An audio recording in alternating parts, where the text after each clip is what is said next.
Hi, Kathy White, Certified Professional Ergonomist.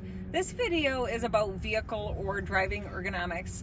A lot of the principles that we talk about with office or computer ergonomics can be applied when you're driving your vehicle. I'm going to share with you 4 different factors to keep in mind when you're driving to keep ergonomics in mind. Let's start with the steering wheel. You want to make sure you adjust the height and the distance with respect to your hand-arm positioning and the steering wheel.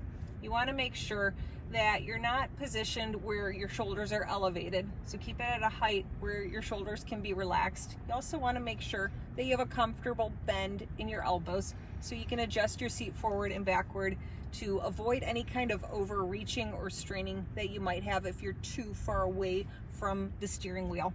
While you're driving, you're just going to want to make sure that you keep your arms around that position, and also think about your wrists and trying to keep them in a neutral posture. Make sure you're not bending them too far one way or another, or bending them up or down.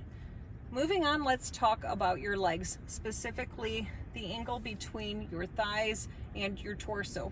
You want to try to keep this angle at about 90 degrees or even widen this angle if possible. What you want to avoid is positioning your seat where your knees are at a higher height than where your hips are.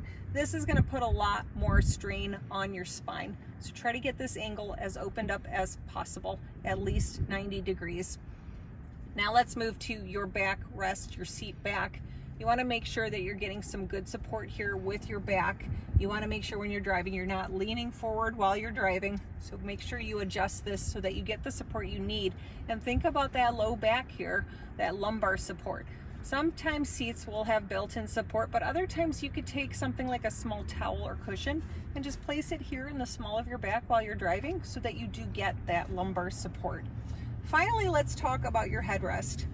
You want to make sure, and this comes into play quite a bit with a car you're not familiar with, you might not think about your headrest, but you want to make sure it's adjusted so that your head is supported.